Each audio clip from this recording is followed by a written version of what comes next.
if you're unfamiliar with the term color bed, don't feel bad. Bernadette and I did not know the term before then, but the concept is just today is what are the considerations to consider before planting a display for summer color. And Chris used a couple terms that I think we need to define. He used the terms annual and tender perennial. Now, most people know the term annual. Technically, an annual is a plant that grows from seed, flowers, and produces seed all in one growing season. You think of things like our winter weeds that came up in the fall and are now flowering and producing seeds and dying of old age in their first growing season. That is a true annual. Things like zinnias and marigolds are true annuals. You're starting from seed, they flower their heads off, they're tired by late summer, they've set a bunch of seed and the plants die. But there are a lot of plants that are true perennials but are not winter hardy in your growing area. And Bernadette, you and I need to keep in mind that our audience comes from far and wide. It's not just, the Raleigh area. We know we have one caller today from Detroit, and we usually have a regular visitor from, I believe, Idaho or Montana. So people are gardening in very different parts of the country and different growing climates. But a tender, well, let me go back one step. Generally, when gardeners use the term perennial, it's shorthand for a much longer term, a winter hardy herbaceous perennial. Winter hardy is something that survives the winter in your growing area. What's winter hardy in Detroit would certainly be winter hardy here, but what's winter hardy in Zone 7B, Raleigh, North Carolina, would not necessarily be winter hardy in Detroit. So when we grow these truly perennial plants, and a perennial plant is a plant that lives year after year after year in an area that's too cold for them to survive the winter, we term them tender perennial or frost tender perennials. So, a lot of things like caladiums and Coleus and begonias will live for years and years in a frost-free climate, but if you plant them in a climate like Zone 7B or colder, where we have freezing weather over winter, they would not survive the winter, so we treat them as annuals, but they are more correctly called frost-tender perennials. Well, Doug, you mentioned that here in Raleigh, we're in Zone 7B. Yeah. How would somebody find what their zone is? So if they're not in this area, how could they find it? Well, nowadays, most of us pull out our cell phone and get on the internet, and you can just look up winter hardiness and put in your zip code or something like that and come up with your winter hardiness zone. I did that. That's how I verified that we hadn't moved out of 7B. So, well, yes. It changes depending on who's making the maps. Right. And the lower the number, the colder it is. Like parts of New England are zone 4 and 5, and when you get down to South Florida, it's 9, bordering on 10. So it varies. So if something's labeled as, say, a zone 4, we can still grow it here in a zone 7B. Well, it would certainly survive our winter, whether they would like our summers, which is a separate issue, but you and I were talking the other day about some of these color plants, annuals and tender perennials that are gorgeous this time of year in spring when the weather is still cool, but fizzle out once the weather turns hot. So, how do we find out whether a plant is good for this area or not? You have records that go back a few months or so. Well, they go back decades. Yeah. If anybody cares to delve that far back. Yeah. But and that's true. So it's more of what your area, your locale, your microclimate, even within a yard you have microclimates. Yeah, so sure. You can keep things warmer or cooler. But yeah, that's the beauty of the trials, is that we can grow things out here, so we can share that with homeowners, with nurserymen, other greenhouse operators, so they see what performs well for us. Yeah, but the records that you've kept for, I won't name the number of the number of decades are available to the public, aren't they? Oh, absolutely. It's on the J.C. Ralston's website. You just look under publications, and it's under the annual trials report. If you hit, I beg your pardon? Link in the chat. Oh, thank you. Chris just said he put a link in the chat for everybody. And that way you can look back. A lot of it is dependent on the weather we had that summer. So, and none of us know, even for this summer, we can't predict what we're going to have. We can prepare, but we can't predict for it. And, you know, sometimes the same plant will do well in an area provided you plant it at the right time of the year. These two benches are primarily filled with plants for the summer color trials here at the J.C. Ralston Arboretum. And sometimes we will get things like larkspur or the annual poppies or nigella or similar things that by the time we plant them in April or May, they're already done blooming in the garden. So you have to learn, you know, when is the right time to plant some plants in your climate. In cold parts of the country, you wouldn't plant those hardy annuals in the fall because they wouldn't survive in the winter. But if we plant things like poppies and larkspur in September or October, they grow through the winter months, and they're great big husky plants this time of year, and they bloom their heads off, and they're about finishing up blooming by the time we are planting out the summer annuals. Well, think about the lupines.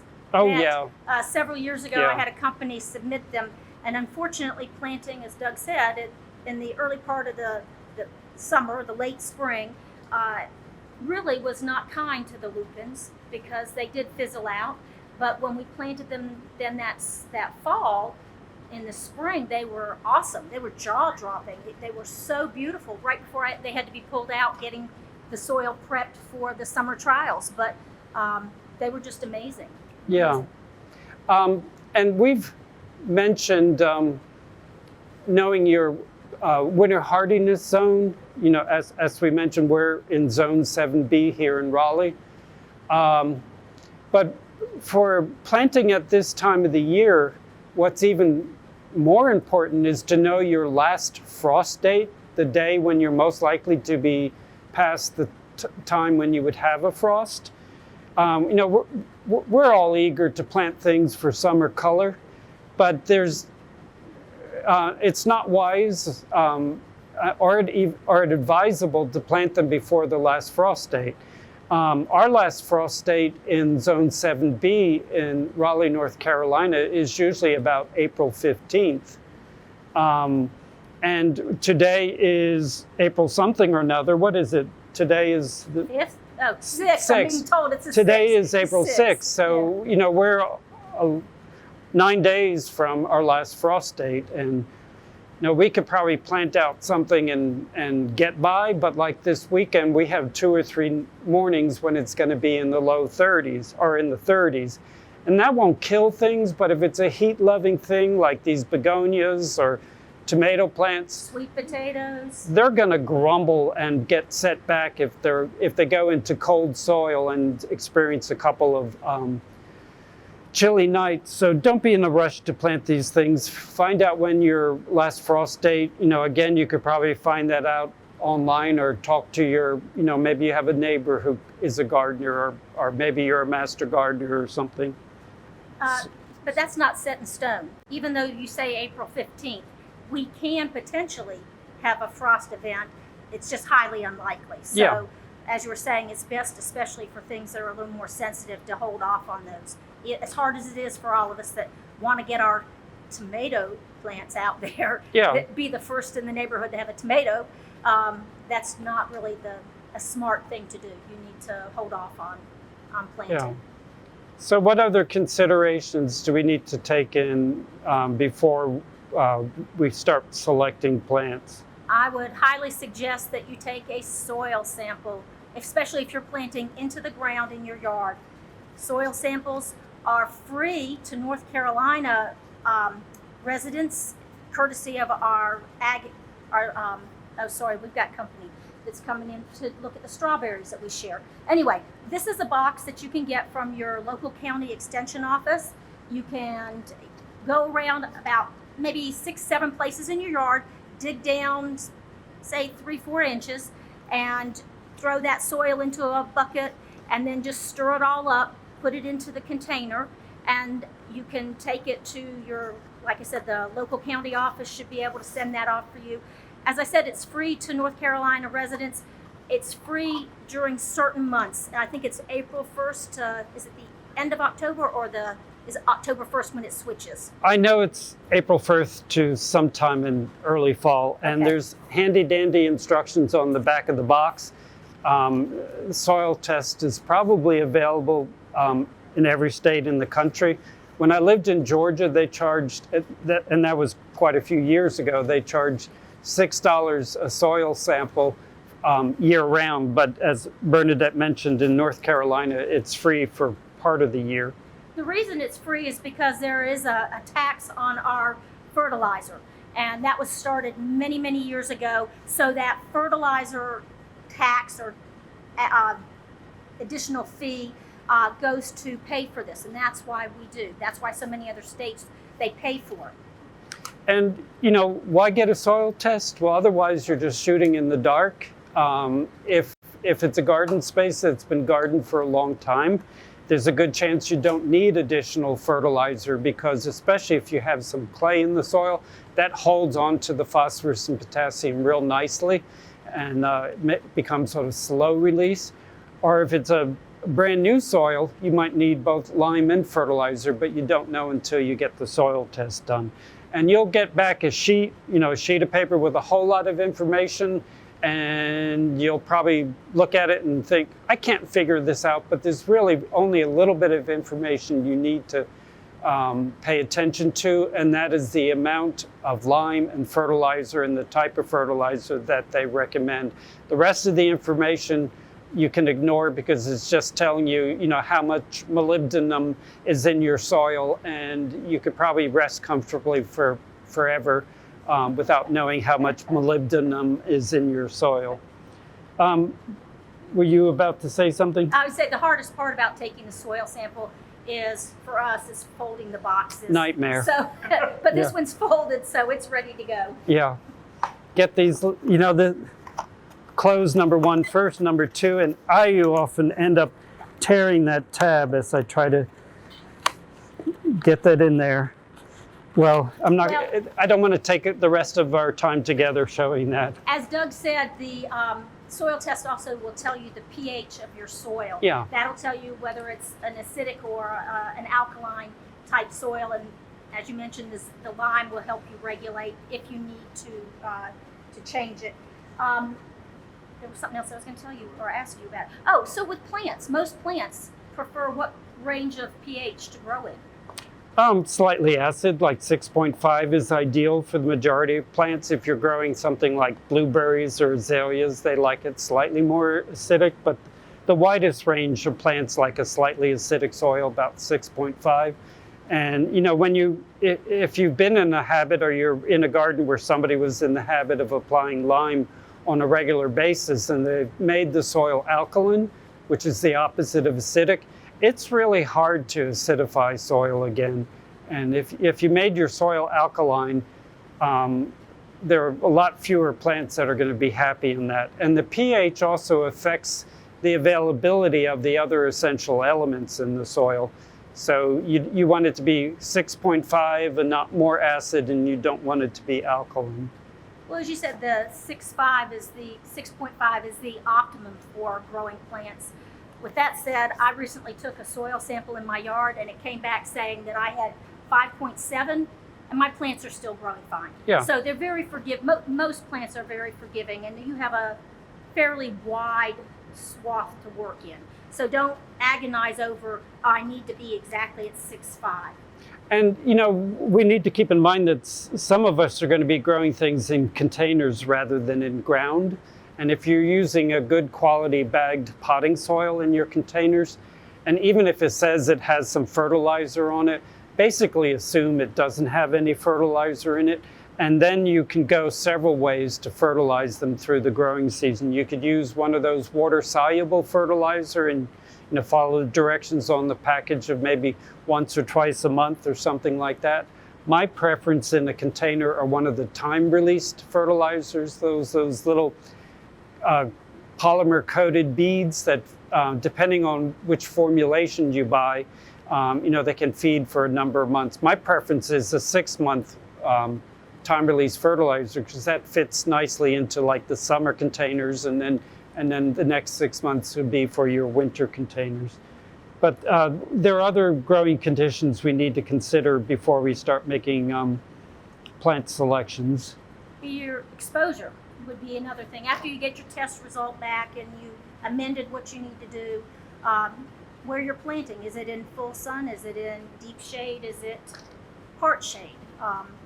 All those are things that then will help you make your selection on the plant material. Yeah, and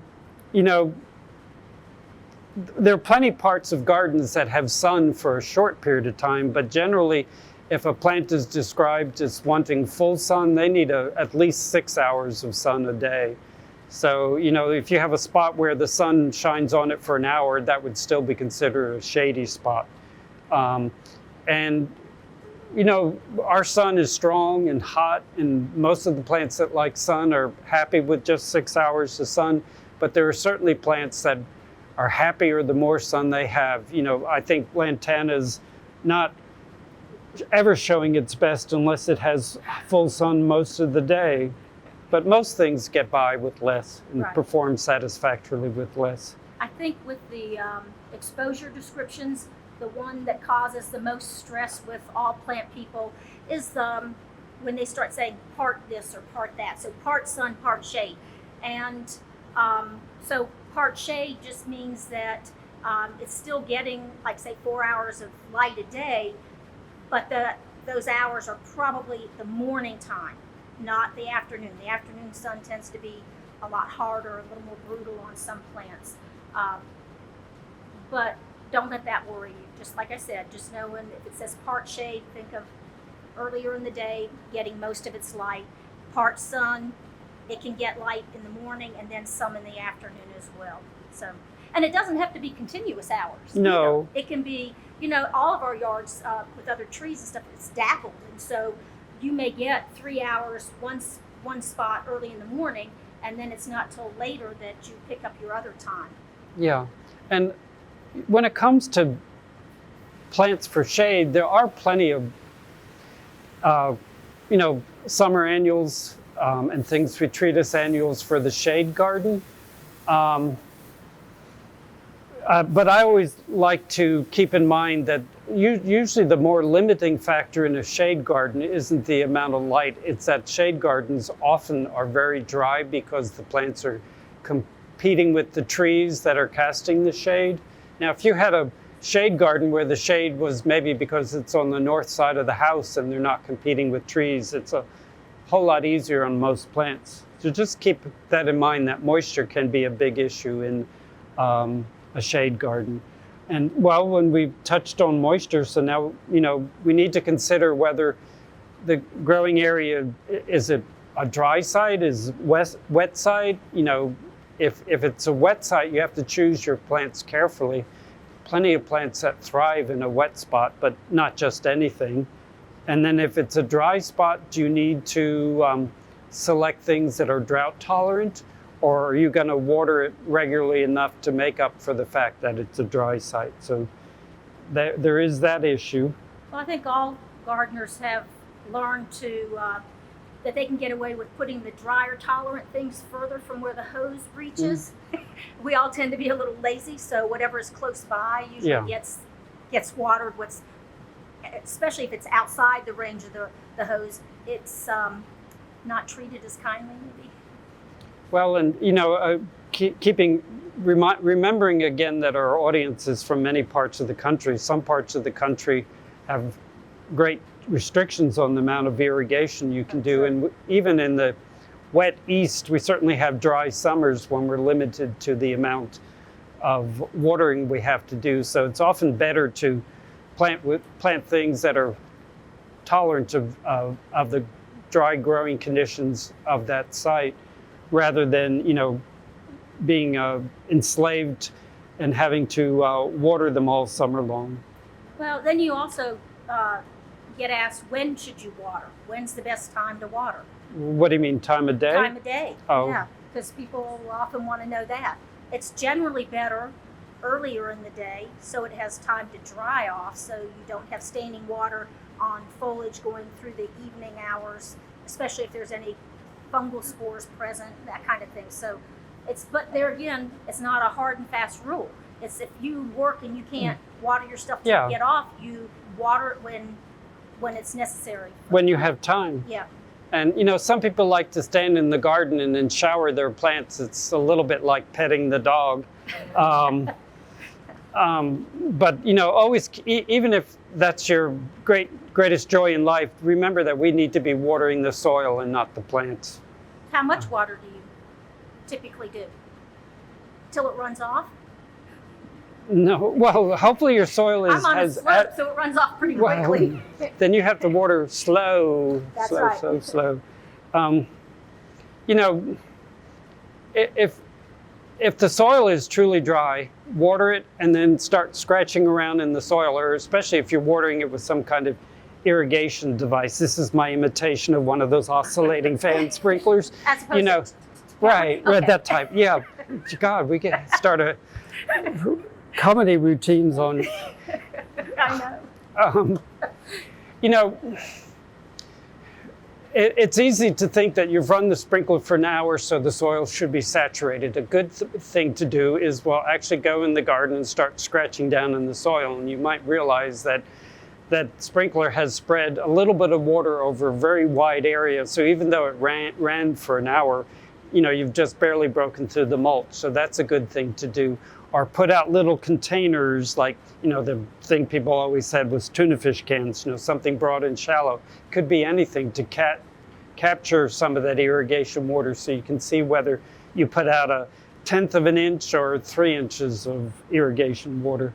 And better to water, real thoroughly, less frequently than a lot of shallow watering. Well, you mentioned earlier too about containers. So watering for containers along the same lines? Well, again, it's going to vary depending on what type of plant. And the size of the container and the growing conditions. A lot of containers in full sun, if the person planting them belongs to the horticultural fraternity Phi Cramma Rama, by the time they've all grown and it's full, that kind of container often need watering once a day. Or multiple times a day. Well, all right, multiple times a day. And, if you need to avoid that, go with drought tolerant things.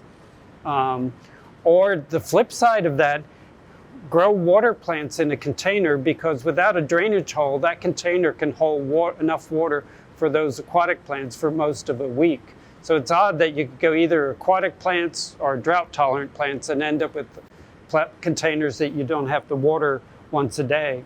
I've worked as a gardener many different places, and display containers are gorgeous and lovely when they're well planted, but they can be high maintenance. Well, you also mentioned the drainage holes. Yeah. So it's probably a good idea, if you're not doing an aquatic garden, that you make sure the drainage holes are open, so there's availability of water to leave the container. Yeah, that's a good point, Bernadette. I'm going to pretend this is a container that's 2 feet wide and 2 feet tall, a great big container. And I'm going to pretend my hand is the soil surface and I'm Hercules. If this container is sitting on the ground, the weight of the container tends to press it down in the soil, and then the drainage holes are no longer draining well. And if it's sitting directly on the soil, tree roots can grow up into the pot and start sucking moisture out of the pot, and the roots will get big enough, they'll clog the drainage holes. So if you have big containers, don't sit them directly on the soil. Put them on like some pavers or concrete stepping stones, so they're not sitting on the soil where they're going to sink into the soil. Or, put something under each corner of the pot, or several places on a round pot, because otherwise your container that otherwise has an adequate drainage hole is not going to be draining well after a while. Okay, so when you go to planting, you can either go to the big box stores or a nursery and buy finished plants, or you can sow seeds at home. Yeah. What are the pros and cons? Well, a package of seed is a lot cheaper than finished plants, and some things are super easy from seed. Some of you who attend these midweek programs on a regular basis met these, were here the day these were sown. And, these poor things, the zinnias on this side and the Swiss chard on that side, haven't ever been fertilized, but, they came up real thoroughly. And so, things that are quick and easy from seeds like zinnias and marigolds and, castor beans. What other annuals would you? A lot of your cannas would be. But From their seed? But you need to make sure the soil is warm. Yeah. They'll sit there until Yeah. the soil gets warm. And But- certainly a lot of vegetables, and there's no reason why you can't combine vegetables and culinary herbs with these flowering plants. Certainly a lot of vegetables are better sown directly. Things that come on quickly from seed, like all the cucurbits, your cucumbers, pumpkins, squash, melons, all the plants in the cucurbit family.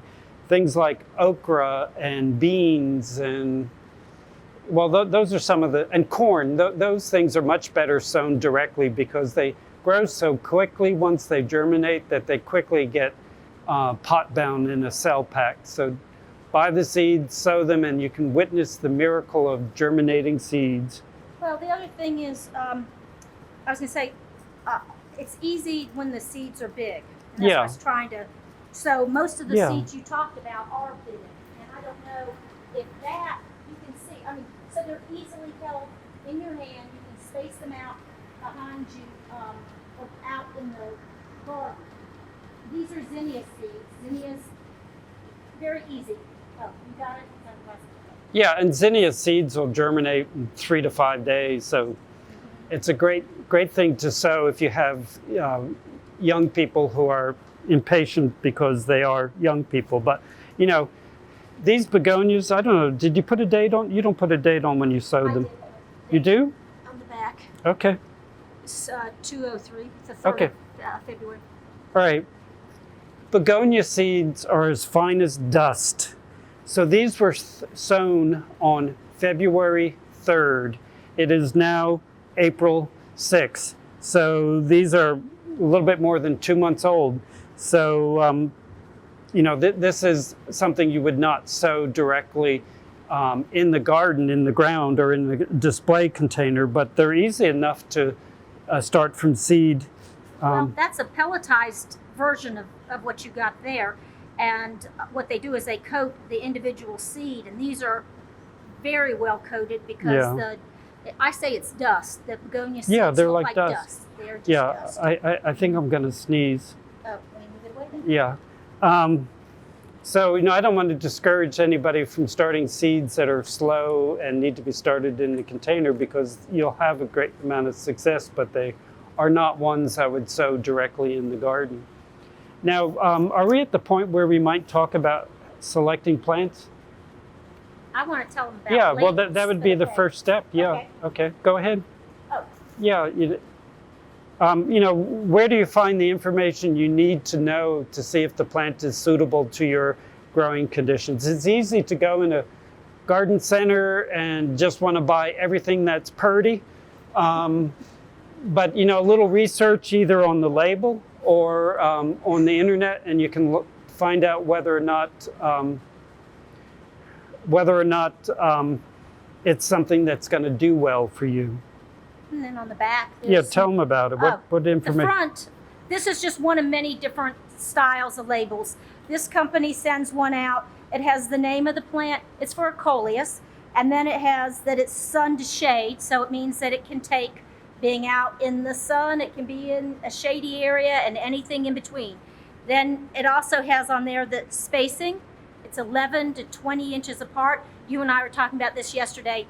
It's probably better to always, in this case, start bigger because nothing worse than planting things close together, and as the season goes on, you have them as just one big ball, basically. Anyway, and then underneath it they have what is currently the scientific name. flip the tag over, and there's probably more information here than you have interest in, but they'll tell you everything from how to take care of it, the zones it'll grow in, how to fertilize it. There again about the height, it says habit, the blooms, and so forth. So there's a lot of information on your labels that you'll find on your plant material. It's always a great place to look if you don't have your phone, so you can't Google it. Yeah, and I don't know, I just have to be a grump right now. So many modern plant labels, it's hard to find the actual name of the plant. I don't mean the name of the cultivar, but the name. Nowhere here does it say Coleus. Now they do have the new scientific name. It's no longer Coleus scutellareoides. It's been lumped in the genus Plectranthus. If you know the houseplant Swedish ivy, that's a Plectranthus. So it'd be nice if they continued to use Coleus as a common name, because we all know this plant is Coleus. But I also want to touch on one thing, again, keeping in mind that our audience is from different parts of the country. In warmer parts of the country, like here, where we have a long growing season, our growing season is like from the middle of April, I should say our frost-free growing season, because we have 2 growing seasons, and our frost-free growing season is from the middle of April to the middle of October or later. And I would definitely use the bigger of the 2 recommended spacings, but if you were growing in like Maine or something, or Colorado, where your growing season is shorter, I'd probably go with the the closer spacing, just because they're not going to grow as quickly, and the plants are not going to grow as quickly or as big in a cooler climate. Okay.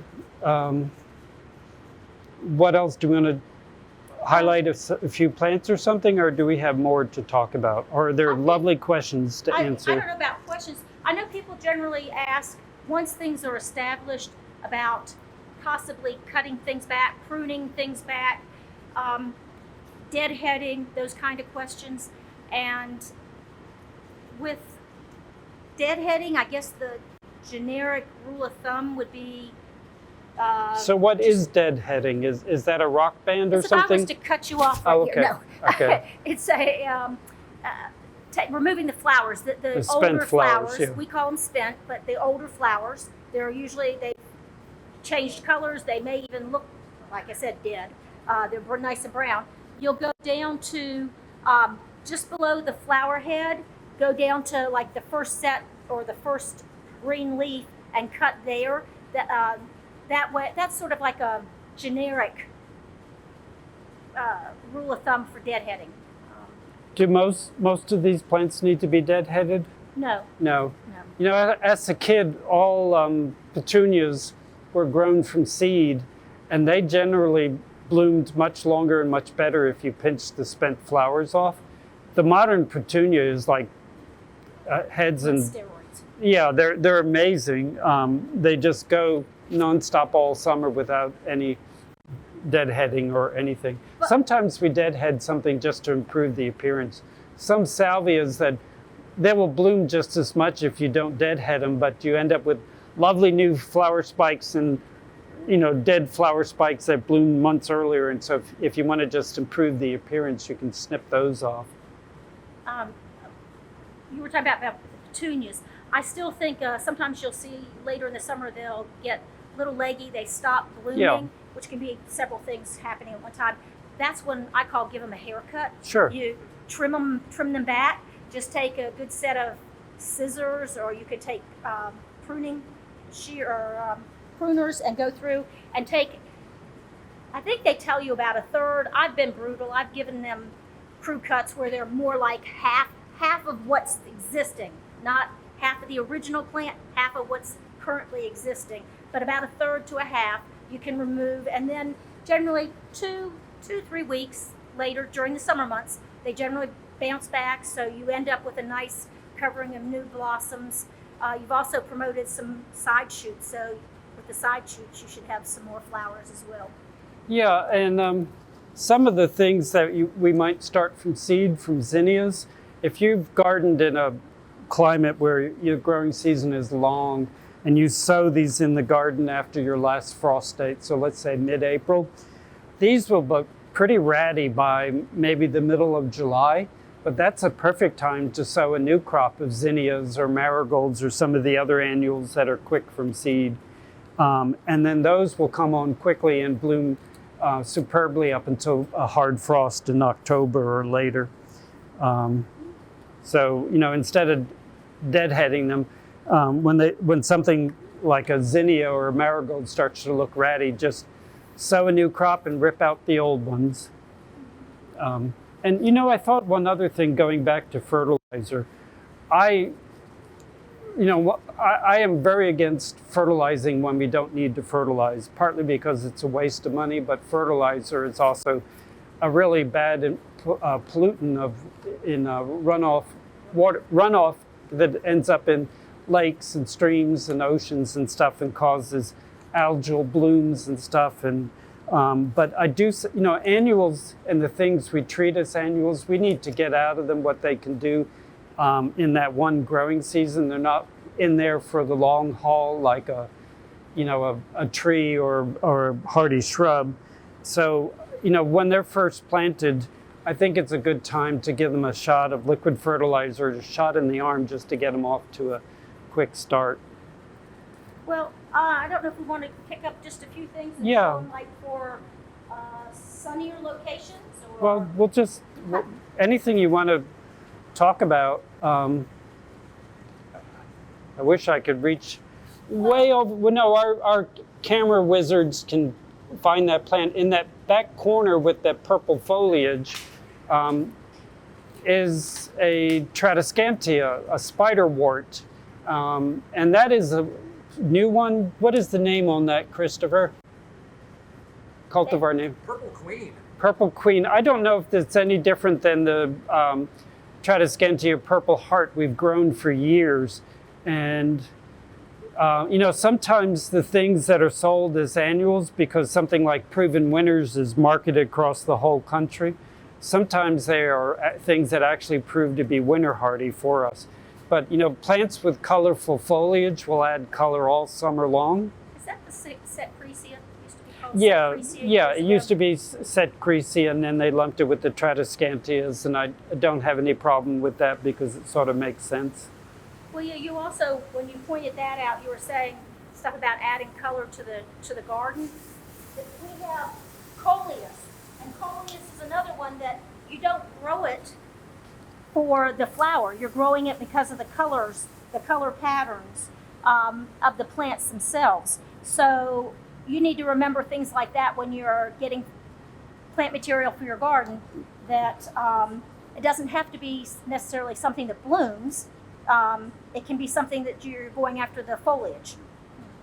And, maybe 30 years ago, somebody discovered that Coleus will grow in full sun, and Coleus were being marketed as sun Coleus. Basically, I think it's just that we didn't know that Coleus would tolerate sun, and so we always grew them in shade. I've yet to find a single Coleus that didn't perform equally well in sun or shade. So if you want to grow them in sun, it should work out. They do have tiny little flowers that most people remove, but if you don't remove them, they are flowers that are favored by pollinators. Something that was new to the trials last year were edible containers. That's part are of the these edible? I would suggest you not. I mean, you No. probably won't kill you mean the plants in the containers were edible? That's right. Okay. And so right behind you, we Yeah. have things that are going into these container trials as part of the All-America Selections edible container trials. So this will be my first year with, I have broccoli, I've got cauliflower. I'm sitting here going, I think our summer may be a little bit hard on those, as we were Yeah. talking about. Timing is important, but since we're part of this national program, we'll be doing that. We have a bunch of tomato plants, peppers, and all these things can be incorporated actually into your planting in your yard. Most homeowners don't need to have 20 tomato plants. They don't? No, not unless they're supplying it for the Oh. rest of the neighborhood. Yeah, I had 30. Yeah, well, and actually I had somebody that came through the greenhouse the other day and picked off one of the nasturtium leaves and was eating it.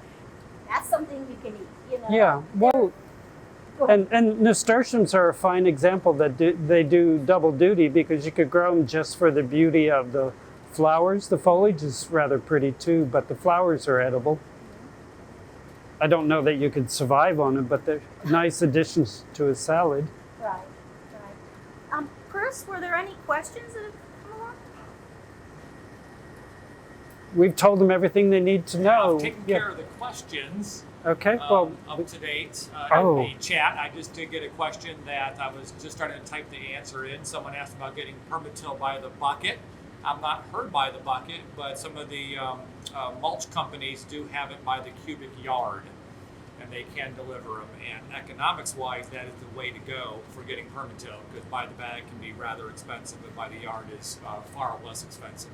and we, some of our guests from other parts of the country probably do not know permatill, because permatill is a North Carolina product. Permatill is a waste product from some other type of manufacturing, and it's expanded shales, so it's essentially a gravel, but it's a lot lighter weight than gravel, and it's something we add to our stiff clay soils to improve the drainage, and it's also fairly high in pH, and our red clay soils tend to be acidic, so the permatill also has the it'll make a acidic soil less acidic as well. So how does it improve the soil? Well, just the texture of the gravel will improve the drainage, but pH also affects the drainage in the soil, because in a very acidic soil, clay particles tend to be in like a slurry, but when the pH is less acidic, more towards 6.5, those clay particles sort of become nice little granules, and then the drainage is improved just by increasing the pH from something less than 6.5 to 6.5. And you know, pH, well, I did mention, affects the availability of other elements. So, and lime, if you're using lime as your product to raise the pH, is, you know, the calcium and magnesium in lime are also not micronutrients, but macronutrients. Plants need both of them. Which are also on back to that The soil test? Yeah. Test report. That's Yeah. on there. Well, I see lots of yummy things in here. We did just get a question that Bernadette might be able to help out with. Jan was wondering, why are Caliante geraniums not more available in our area? And we'll assume our area is the triangle. Is that one that you've reviewed? Ask him why we don't. Caliente, how do you pronounce It's that? Caliente is right. Yes. Has that one been a good performer in the trials before? Actually, it has. We haven't had it for years now, but I think it may have been a Duman or Syngenta. I can't remember. I think Duman. But Caliente was beautiful. It's a more prostrate one. But it was probably some of the first that they started talking about self-cleaning. And really, they don't go out there like a cat and groom themselves. But what they're doing is that She's funny. the flowers fall off, or when they fade, they aren't as, I hate to say ugly, but they are. You know how a spent flower is not as attractive when it's next to one that's just fresh and opened up. But so it's one of those self-cleaning.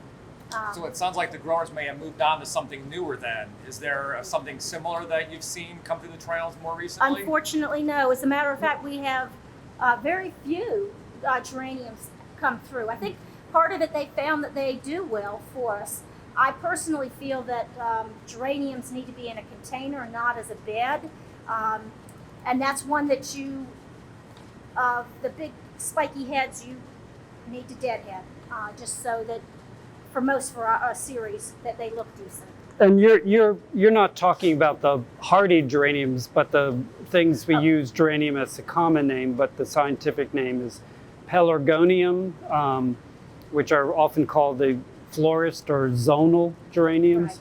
Right. They have ivy geraniums. Yeah, or weren't the Calientes more like an ivy geranium? Yes, Ivy geraniums are beautiful. I think so too. Yeah, but we might need to do a little explanation of the trial garden, and I think in the color trials, the important part is trial, It's not meant to be a comprehensive planting of every annual or tender perennial you could grow, but these are generally the new releases that the breeders want to have tested around the country, so they have a better sense of, where do they do well? Do they do well in most places, or do they fail in most places?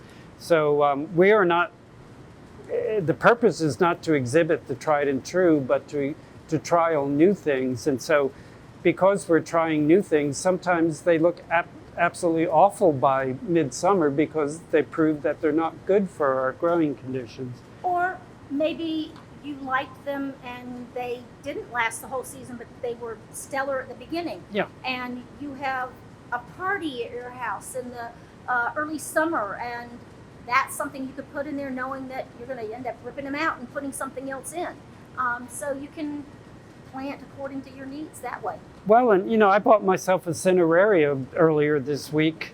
It was being sold with the geraniums and the marigolds and stuff. So I think the average new gardener would see them and think, oh, this is gorgeous. This is going to look great all summer long. Well, cinerarias have always been grown as a pot crop, like you would a potted chrysanthemum or something, or a poinsettia. You enjoy it while it's in bloom, and then you close your eyes and tip it into the compost pile. But it's a daisy-like plant with a head of flowers this big, and the very common color is cobalt blue. And how often do you get a big cobalt blue colored plant? It's very stunning. But it's a temporary plant. You just touched on something else, compost, because composting is real big.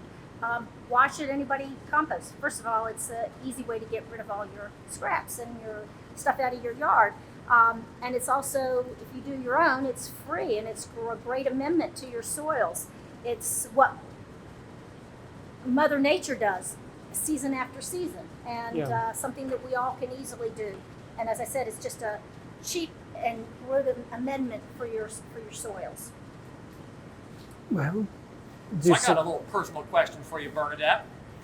You have the leaders of the pack in your reports. You have the top 10 in your reports.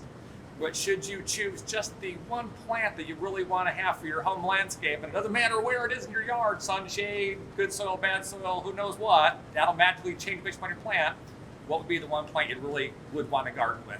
That I would? Yeah. Oh. Don't you hate those favorites after all questions? those years. Don't you hate It those sounds like what we questions? do to the interns that when they're Yeah. interviewing, what's your favorite plant? Oh, Lordy. Hate that question. Okay, so during the summer season. Sure, yeah, that's what's coming We gotta up. break it down into seasons, because. I think I would choose those Suncredible sunflowers right now. Oh, Those are my goodness. outstanding. Oh my gosh. We have the Suncredible Yellow and the Saturn this year. Ooh. Stunning multi-stemmed sunflower. Those are something else. So that will be year 3 on one and year 2 on the Saturn, and they've been absolutely phenomenal. And I suspect that maybe next year we won't have them at all, because now that they've proven themselves, they don't need to be trialed in gardens anymore. And they are But stunning. I'm helping you avoid I know, Chris's that's what I was I was going to question. say you're Still changing sitting the topic, Doug. So what's your choice? My choice? No, Bernadette. Oh. Come to you next. I'm sitting here thinking, what do I always have to have in my yard? Have you got anything yet? In my yard planted? Yeah. No. Well, Well, I that's have purchased. volunteers. I have things that come up. Yeah. And I have a petunia that I can't even tell you what the variety is, but I noticed it was up, and it's probably about this big. Oh, maybe the old-fashioned one. Yeah, Maybe that's we'll what I'm give thinking. Bernadette some time to think about it. Doug, you got a favorite choice? Sure, Thai basil. Thai basil. That one is a popular one with you. Well, isn't it? It's been at the plant cart lately too. What? It's been at the plant cart lately. No, it too. hasn't. The African blue Oh, basil African been blue. blue. Thank you. No, here's a pot of Thai basil. Again, if you did I put I'm going to put the date on these. Yeah, on March 2nd we sowed all these things, and I don't know, Thai basil. I just smell that, and I'm a lot happier than I was the second before. And I cook a lot, but I don't have a good Thai cookbook. If anyone can recommend one. But I plant basil every year, and I might not ever use it in the kitchen, but all summer long I just enjoy going out to the garden and smelling it while I'm doing something else. Your It's also a Zen pretty good insect repellent if you rub it on your skin. But yeah, I hate that kind of question. So, I but said rosemary's another thing. Oh, In your yeah. yard. I don't cook with it very often, but I have several plantings, but I've got to rake my hand across it and smell it every time just because the joy that it brings through the scent. Okay, so if I have to pick something, You got something? no, but I'm sitting here going, Yeah. what do I normally have in my yard? That I like.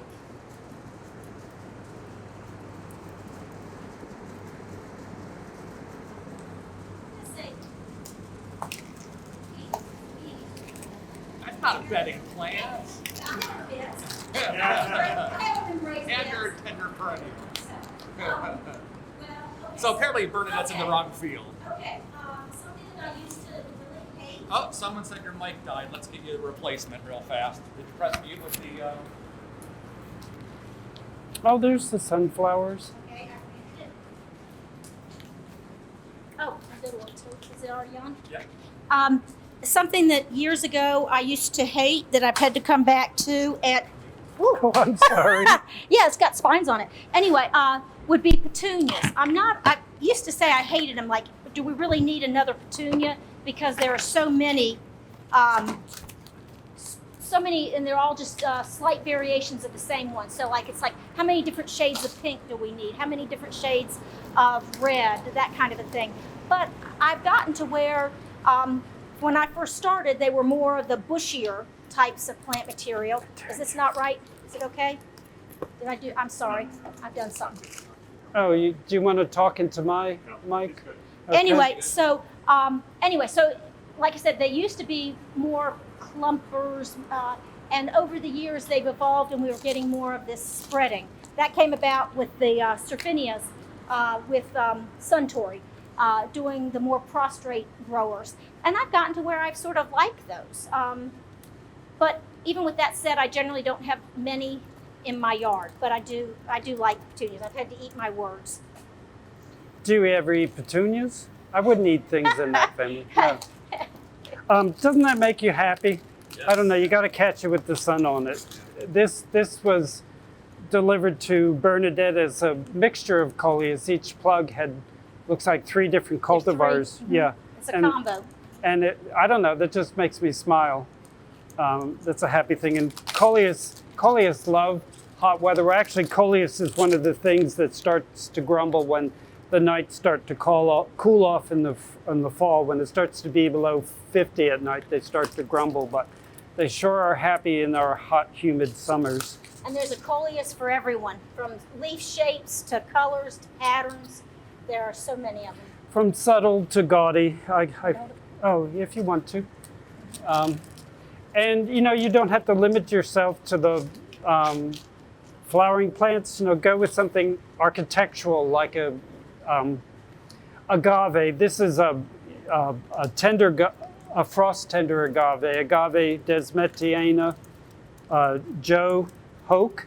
I did accidentally poke Bernadette, but otherwise it's not a terribly unfriendly agave. But put that in a container or plant it in the ground and it'll be a nice accent.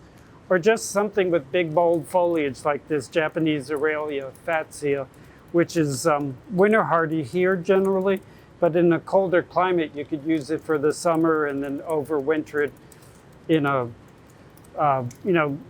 slightly heated location in your garage or something. So there's just so many fun things. You want me to take that back down and we can look at some other things? I don't know if we've run out of time, Chris. Well, I was going to say one of my biggest takeaways from this would be to experiment, try different things. You're going to kill some things along the way. We all do, but should be looked at as a learning opportunity. Did it die because the location? Was it too shady? Was it too sunny? Was it a wet spot? Was it a dry area? So, like I said, you can figure things out as you go along because everybody's yard is different, and there are so many different plants to pick from. And I like what Doug was doing about integrating things so it's not solely annuals. Annuals are wonderful. I can't say enough good things about them because of the instant color they provide, but I think also having that texture or the other play on other colors is nice. And part of that just comes with experimenting. And my understanding is that green also qualifies as a color. Oh, sure it is. And in garden design, we all come to garden design focused on color, but that's only one of three main elements in design: color, shapes, and textures. We have some really clear shapes, the shapes of the petunia flowers, the shapes of this fatsia leaf, or the overall shape of this agave. But then textures, things that are bold textured, things that are fine textured. And, it's really easy to get color. But when a garden design isn't working too well, usually it's because there's all the same finer texture and not some bigger, bolder textures or bold shapes as contrast. And, along the line that green is also a color, grasses and things with grass-like foliage are a nice contrast to all the flowering plants. This is actually a papyrus. These little plants aren't showing what they're going to be eventually, but I think most people know papyrus with the big tuft of very fine leaves up on the top of the leaf stalk. I don't even know what the vegetative parts of a sedge are. Or this little rush. Rush normally has perfectly straight leaves, but this is one with spiraled leaves, just a fun texture to work with. I'm anxious to see, or interested to see how this will do for the summer, because I just like that. It's called Curly Whirly, and appropriately named, as you can see. Yeah. And I love all these little springy curls. I think it'll be interesting to see. Yeah, and most likely that'll be winter hardy for us and even in some of the colder parts of the country. And I'm standing here and I see, we've all been talking about the eye candy, the things that satisfy our eyes, but we are part of a bigger world, and there's plenty of plants that could be used in these containers that also attract pollinators. We have a number of salvias, and salvias with tubular flowers will attract hummingbirds and some other pollinators as well. Well, you mentioned the African basil. I did a fairly large planting of that last year in the area between my neighbor and me, and it was beautiful. And all the bees and things, and I assume there were other like little skipper type moth things that came around it as well. But it was active until well after our initial freezes, until the plants were nipped. Yeah, African blue basil is a hybrid basil, not of much use in the kitchen. Though my next door neighbor, where I used to live, made me pesto using African blue basil, but she didn't give me any of the pesto she made from the really good Italian basil I had, but it was still good. But African blue basil, if you plant just one plant for pollinators, that would be an excellent one to do. The easy from, it's sterile, it doesn't make seed, easy to raise from cuttings, roots in about a week. By the end of the growing season, one plant is about this big. At least that big. Yeah, they're big. Purpley, sort of dark, like the dark center of this petunia. Not super colorful, but my God, you could charge admission for people to stand there and just watch all the insects visiting the flowers. They sort of shake with all the activity because they've got so much there. But you failed to mention that another source for the African basil is off of the plant cart. Y'all had it last year. That's where I got mine. So it's on there today. Oh, okay. And more cuttings will get stuck on Friday. So Bernadette, we did have a question in the chat. Garish was wondering if you've ever tried annual flowering peas before. Peas? Peas. Annual flowering peas. I presume you mean sweet peas. No, sweet peas. Yeah. I'll say no, but with that said, I have them this year. Where is he from? Yeah, where are you from? I don't know where he's from. Oh, he's probably from Oklahoma, where they're easy to grow. And wasn't JC from Oklahoma? Yes. Go ahead. Yeah, I'd say you're right. He was from Oklahoma. So anyway, this will be my first year with him. So next fall, give us a shout. He's in Durham. He's from Durham? Okay. Durham, England? Yes. To grow them properly, yes. But Durham isn't just to our west. Yeah. Old timers in this area will tell you to plant your sweet peas on Thanksgiving Day. The time to plant them is in the fall before winter. If you plant them now, it's 80 something today, it's already too hot for them. I have grown sweet peas, well, not for a long time, but I've grown them many times in the Triangle area. And I have decent success, but you have to sow them in the fall, protect them from the bunnies all winter long, but you'll get a decent display. Certainly at the Durham Farmers Market, some of those farmers have them. I bet they're growing them in a unheated poly house, a grow tunnel. So they probably come into bloom while the weather's still cool. So that's probably another one of those edibles that... No, sweet peas are poisonous. The flowering sweet peas are very poisonous. I didn't know that. I was thinking you meant for the peas, the fruit. Sweet peas. Yeah. Sweet peas, like the English sweet peas, and the color you grow as a cut flower. In that case, then you don't eat them. The sweet peas that are grown for their flowers are a different species of pea than the edible peas. And that family, the legume family, family with so many really important food crops, but also many super poisonous plants. Some of them are deadly poisonous to cattle, like rattlebox is, Crotalaria. Okay. Yeah. We got a question that might be best for you, Doug. Chris was wondering, how can she grow the moon vine? The what? Moon vine. Moon vine? Yep. That's a good one. That's one, well, you know what? All right, I'll give her two different answers. That's one that's easy to grow from seed, but I would start it as soon as possible inside, so they're well established before she plants them, because it takes a long time to get till they finally get big enough to bloom. Or the other thing is to buy already started plants from, a farmer or a garden center.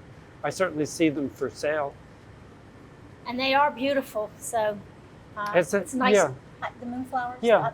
And I've never grown that one, but I suspect they have really hard seed coats like other morning glories. They are morning glory. So I'm sure the seed packet says to nick the seed coat, so they absorb water. Otherwise, they'll germinate quickly if you make a tiny nick through the seed coat. And if you don't, they're very slow to germinate. They make a big tuber, I understand. Do you know anybody who's overwintered them? I have never grown them, Doug, myself. I never even knew they grew a tuber, but they are related to sweet potatoes after all. Yeah, same genus as sweet potatoes. And I guess I did mine in a pot. You can see sweet potatoes blooming in the next room, and you see their relationship to morning glories. Yeah. Hey, that's pretty cool. I think give that one a try. It's beautiful, and they flower. Logis used to sell Ipomoea acuminata, that cobalt blue morning glory, which was hardy in zone 8. And I think if you overwintered a plant, they probably bloomed quite early. I'm sorry, I interrupted you. I'm not seeing any more questions in the chat, everyone, and we are after 4 o'clock, which is our official end time. So unless there's any last-minute questions, which you can ask in the chat or just come over here and speak up, we're going to go ahead and conclude the program. So thank you so much, Doug, and thank you, Bernadette, for joining us today. We're really happy to have you show us some ins and outs for planting some annuals and tender perennials for our home landscape. Looking forward to doing that. It's not quite time yet because our average last frost is coming up soon, and we might still have a chance, so keep an eye out on the weather. And if you do plant and it gets cold, protect them. I think I saw 3 days in the 30s later this week. Yes, you did, yes. So that is getting kind of cool. But I see no questions, so we'll go ahead and conclude this week. I hope we'll see you online in the near future in other programming, or here in person for some of our in-person programming. Thanks for joining us, everyone. See you all later. Thank you very much. Thank you. Thank you.